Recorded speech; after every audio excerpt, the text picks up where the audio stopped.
दोस्तों, आज की कहानी है पति के गुजर जाने के बाद माँ बेटी का बदला व्यवहार। कहानी पसंद आए तो वीडियो को लाइक और सब्सक्राइब जरूर करना। विनय के चेहरे को तिरछी नजरों से ताकती हुई सरिता पिता से संवाद साध रही थी कि यह देखो पापा, अच्छा ही हुआ, वरना आप अपनों और परायों का यह दो मुहा चेहरा सहन न कर पाते। मैं और मम्मी इन लोगों के बीच अब कैसे रहूं? और फिर उसने सुधा की ओर देखा। आखिर विनय ने अंतिम सांस ली। बगल में उनका हाथ थामे बैठी सुधा आंखें बंद किए लगातार मृत्युंजय जाप कर रही थी। पुनीत और सरिता सजल आंखों से 15वें अध्याय गुनगुना रहे थे। विनय इस सब के बिल्कुल खिलाफ थे। खिलाफ तो इस सब के सुधा भी थी, लेकिन जगसाई से बचने के लिए उसे यह ढोंग करना पड़ रहा था।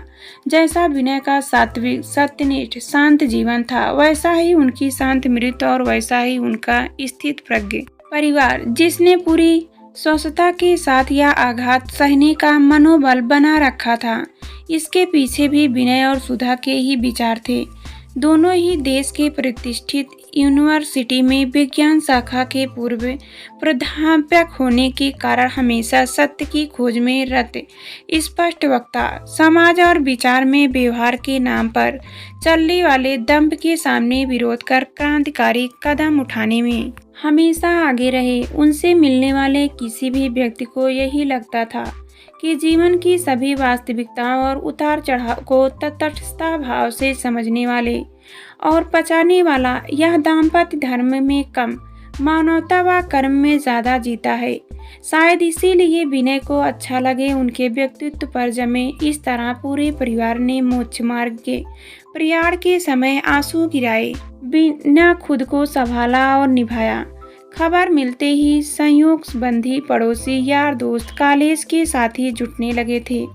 अंतिम प्रयाण की तैयारियां होने लगी थी। पुनीत और सरिता के फोन बजने लगे थे। फोन विनय के दूर के मौसेरी भाई हरीश का था। अरे, मुझे तो अभी पता चला। प्रकृति जो करे वही ठीक है। वैसे तो कुछ भी नहीं था ना।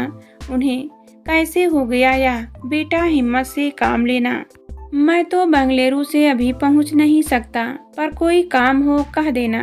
जरा भी संकोच मत करना। जी अंकल, नहीं, कोई बात नहीं। बस अचानक सांस भारी हुई।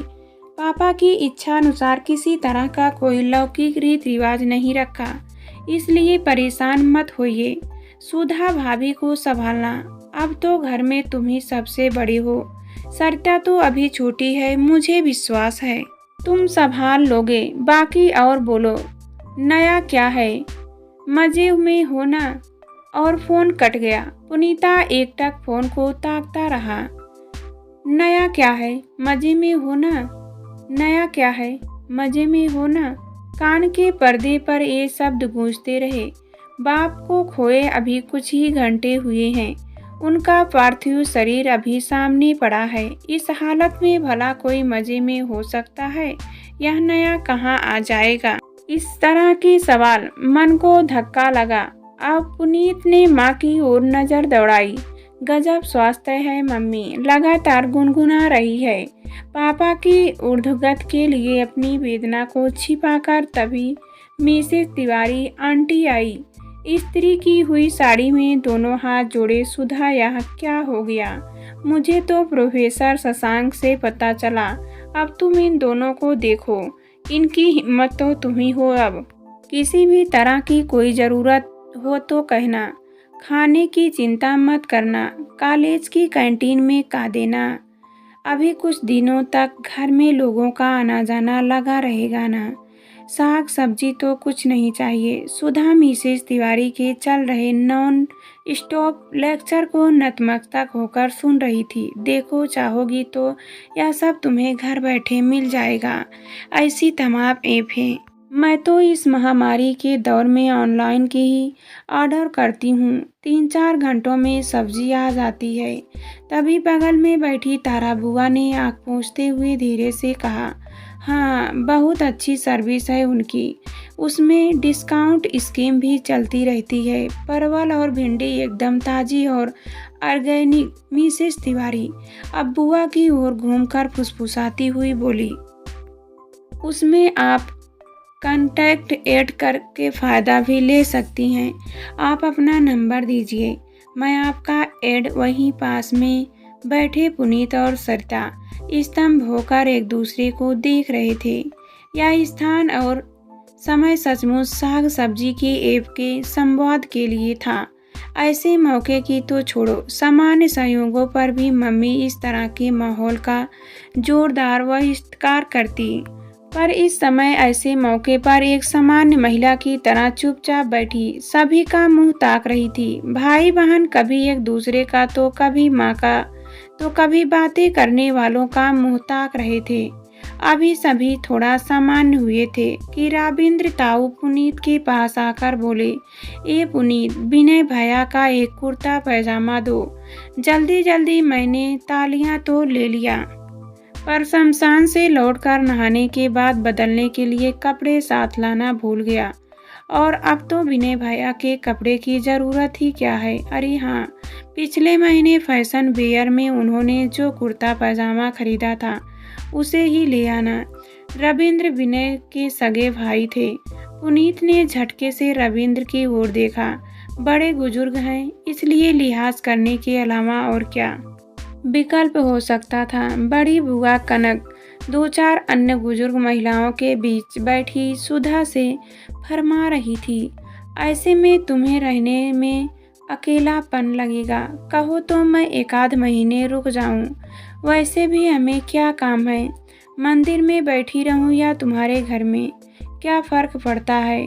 व्रत उपवास तो मैं करती नहीं। हाँ, मेरे लिए अलग खाना बनाने का थोड़ा झंझट जरूर रहेगा। तुम्हारा भी मन लगा रहेगा और भजन संगत भी होता रहेगा। अब तो तुम्हें भी इसी में हमेशा हमेशा के लिए मन लगाना होगा। सुधा शून्य भाव से चुपचाप अपने चारों ओर बूढ़ियों को ताकती रही। उन सब की बातें सुनकर वह थक गई हो इस तरह निसास छोड़ती रही।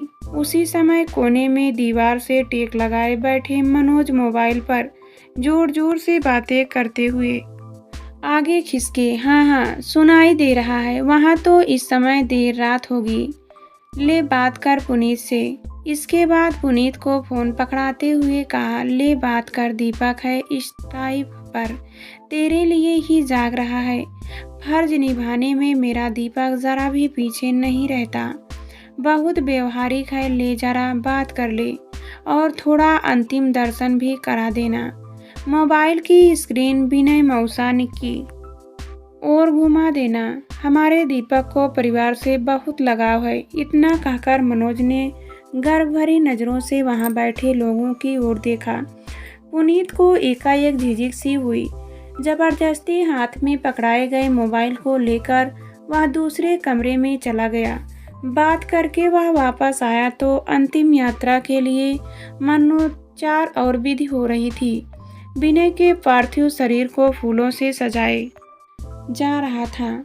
सरिता बाप की विदाई और उस समय चल रही आसपास की विषमताओं को पचाने का असफल प्रयास कर रही थी। तभी धीरे से खिसक कर धीरेन्द्र ने कहा, विश्वास ही नहीं हो रहा कि विनय मामा हम सबको छोड़कर चले गए। मैं सब संभाल लूँगा। हाँ, मैं तुम्हारा भाई हूँ ना। मैं वह क्या कह रहा था कि कोई उतावल नहीं है। फिर भी आगे पीछे पुनीत के कान में बात डाल देना। इन फूलों बाकी चीज़ों को मिलाकर 3000 रुपये हुए हैं। कोई उतावल नहीं है। मामा को कितने अच्छे से सजाया है ना, जैसे अभी उठकर बोलने लगेंगे। चेहरे पर तेज तो देखो। शमशान से आने के बाद खाने की क्या व्यवस्था की है। मैं वह क्या कह रहा था कि कहो तो पंडित के ढाबे पर फ़ोन कर दूं। हमारी जान पहचान है पंडित से, उसके यहाँ का खाना बहुत टेस्टी होता है। धीरेन्द्र की बातों से सरिता की आंखों में आंसू आ गए। पापा किस तरह के लोगों के बीच छोड़कर चले गए हो। आप तो समाज की सोच को बदलना चाहते थे, यहाँ तो इनके मन में मौत के बजाय ढाबे की टेस्टी खाने की प्रवाह ज़्यादा है। मन में उठ रहे आक्रोश को वह आंसुओं से बहा रही थी। पुनीत ने बहन को सांत्वना देने के लिए उसके सिर पर हाथ फेरा। उसी समय सुनंदा आंटी एक का एक चिल्लाती हुई आई और ध्यान मुद्रा में बैठी सुधा को बाहों में भर लिया। अपनी जेठानी के इस आवेग भरे महले में सुधा हिल गई। वह जोर जोर से कहने लगी, सुधा यह क्या हो गया? मेरा प्यारा देवर हम सबको दगा दे गया। रो लो सुधा, रो ले। इस तरह गुमसुम बैठी रहोगी तो पत्थर हो जाओगी। फिर इन दोनों को कौन देखेगा? थोड़ा खंखार कर गला साफ किया तो सुनंदा की आवाज़ थोड़ा स्पष्ट हुई। अब उनकी बात पुनीत और सरिता की भी समझ में आने लगी। उन्होंने आगे कहा, विधि का विधान तो देखो, अभी हम दोनों ने शादी की 50वीं वर्षगांठ मनाई है। तुम्हारे जेठ तो 75 पार कर गए और यह तो उनसे कितने छोटे थे, फिर भी पहले चले गए। आवाज़ की खनक और तरीके में छिपा राजी वाला मर्म स्पष्ट झलक रहा था। पीकू मुझसे कह रहा था कि दादी यह कैसा हुआ? आप ओल्डर हैं तब भी कपल हैं, पर सुधा दादी तो आपसे छोटी हैं, फिर भी विडो हो गई। ऐसा कैसे? पुनीत मुट्ठी भींचकर लॉन में खड़े लोगों की ओर बढ़ गया। सरिता विनय के निश्चित चेहरे को तिरछी नजरों से ताकते हुए मन ही मन पिता को संवाद साध रही थी। यह देखो पापा, सुन रहे हो ना? अच्छा ही हुआ आप यह सब देखने के लिए यहाँ नहीं हो। आप चले गए, यही अच्छा है, वरना आप अपने और परायों का यह दोमुहा चेहरा सहन न कर पाते। इन लोगों की यह मानसिकता आप कैसे सह पाते? पापा, आपको तो छुटकारा मिल गया, अब मैं मम्मी इन लोगों के बीच कैसे रह पाऊंगी? और विनय के चेहरे से नज़र हटाकर लाचारी से माँ सुधा की ओर देखा। ठीक उसी समय सुनंदा बैठे बैठे बड़बड़ाती रही और पल भर में खुद को संभाल कर अगल बगल आगे पीछे देखने लगी, जैसे अदृश्य धक्का मारने वालों को खोज रही हो। और यह देखने वाले सरिता इधर से नज़र हटाकर पिता की सजी देह को ध्यान से देखने लगी।